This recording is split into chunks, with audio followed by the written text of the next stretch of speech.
Guys, welcome to my channel rainbow drops. और मेरा channel पूरा ऑयल पेंटिंग के बारे में है।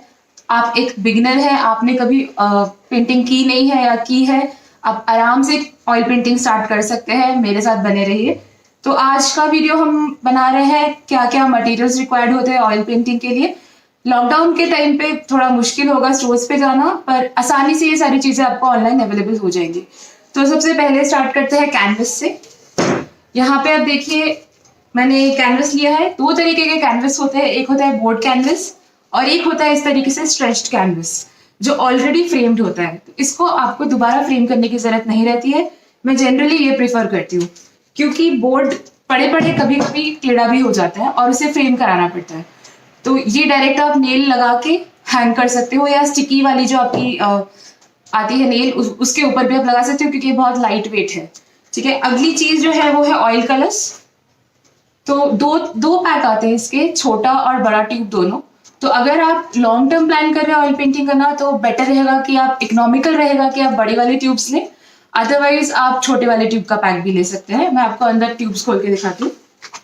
तो ये कुछ ऐसे ट्यूब्स आपकी रहेंगी। अगली चीज जो हम बात करेंगे वो है ऑयल्स। 3 तरीके के ऑयल होते हैं, मेरे हाथ में भी 2 तरीके के ऑयल हैं, टर्पेंटाइन और लिनसीड। टर्पेंटाइन एक तरीके से आपका थिनर का काम करेगा, लिनसीड आपके पेंटिंग में ग्लो देगा। ठीक है, तीसरा जो ऑयल है वो है हमारा टर्पेंटाइन अगेन, बट ये अनडिस्टिल्ड है। ये आपको किसी भी हार्डवेयर शॉप पे मिल जाएगा। ये वोलाटाइल है सारे ऑयल्स नेचर में, तो आप इन्हें हमेशा क्लोज रखिए। अगली चीज जो हम बात करेंगे ब्रशेस की। नॉर्मली ऑयल पेंटिंग के लिए डिफरेंट तरीके के ब्रशेस चाहिए जो कि हार्ड ब्रिसल्स वाले ब्रशेस होते हैं। तो यहाँ पे कैमलिन ब्रांड के ब्रशेस आपको आसानी से मिल जाएंगे, हार्ड ब्रशेस बोल के, और उसमें लिखा रहेगा कि ऑयल पेंटिंग के पर्पज के लिए भी है। बाई चांस अगर आपको नहीं मिल पा रहे हैं, आप नॉर्मल ब्रशेस से भी स्टार्ट कर सकते हैं, कोई प्रॉब्लम नहीं है। एक और तरीके का ब्रश होता है यहाँ पे फैन ब्रश।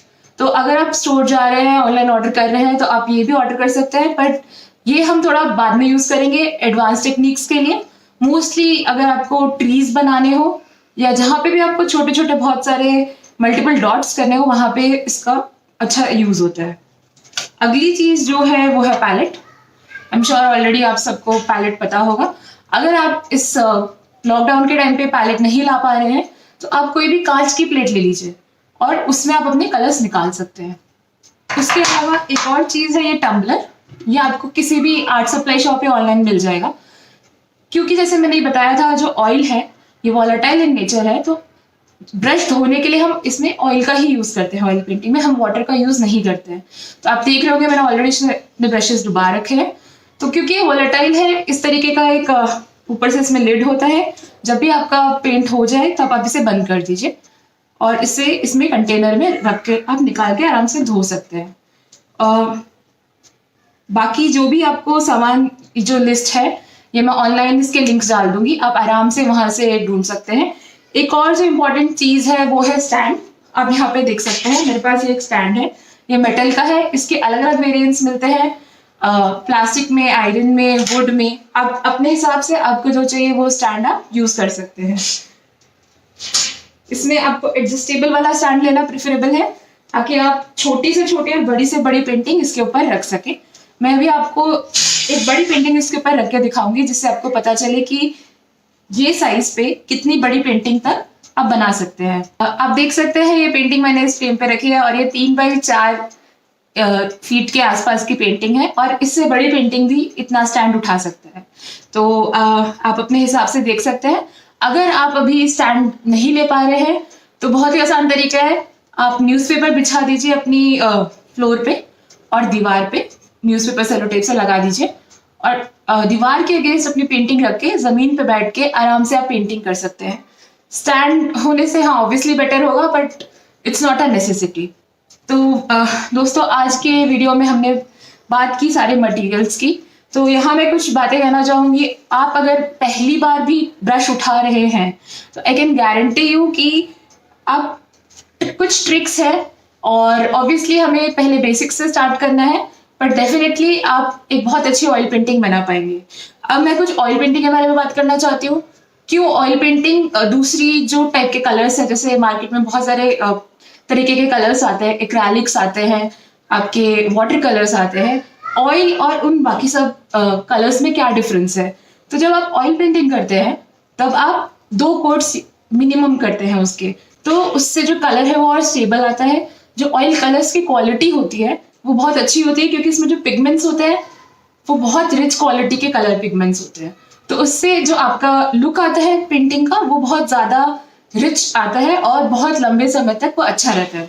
और एक और बात, एक तरीके का स्प्रे आता है, एक तरीके से वार्निश कह लीजिए, जब आपकी पेंटिंग सूख जाए एटलीस्ट 1 साल बाद, अंदर तक की लेयर सारी सूख जानी चाहिए, तब आप इस पे दिए गए इंस्ट्रक्शंस के हिसाब से अपनी वार्निश स्प्रे कर सकते हैं। तो ये 2 तरीके की आती है, एक आती है आपकी ग्लॉसी और एक आती है आपकी मैट। जिस भी तरीके की फिनिशिंग आपको पसंद हो वो आप ले सकते हैं, बट आप ये ध्यान में रखिएगा कि आपकी पेंटिंग अच्छे से सूख जानी चाहिए, उसके बाद ही आप ये स्प्रे लगाइए, इससे आपकी लाइफ बढ़ेगी पेंटिंग की। एक और बात, कभी भी इनको मिरर वाला फ्रेम मत कराइए कभी भी अपनी पेंटिंग्स को, उससे इसकी लाइफ और घटेगी। तो अगर आप एक सूखा कपड़ा लेके इसे पोंछ देंगे कभी कभार, तो उससे सारी डस्ट भी हट जाएगी और आपकी पेंटिंग साफ भी रहेगी। तो दोस्तों ये थी आज की सारी पेंटिंग की बातें। एक चीज जो कहना चाहूंगी कि अगर आप मार्केट जा रहे हैं तो अपना क्या पेंट करने वाले हैं पहले से सोच के जाइए, क्योंकि अगर आप जो पेंट करने वाले हैं वो मान लीजिए एक स्क्वायर फ्रेम टाइप का है, तो आप उस अकॉर्डिंग एक स्क्वायर कैनवस लेंगे। अगर वो रेक्टेंगल है तो हो सकता है उसकी लेंथ और ब्रेड्थ का जो एग्जैक्ट रेशियो है वो आप देख के जाइए।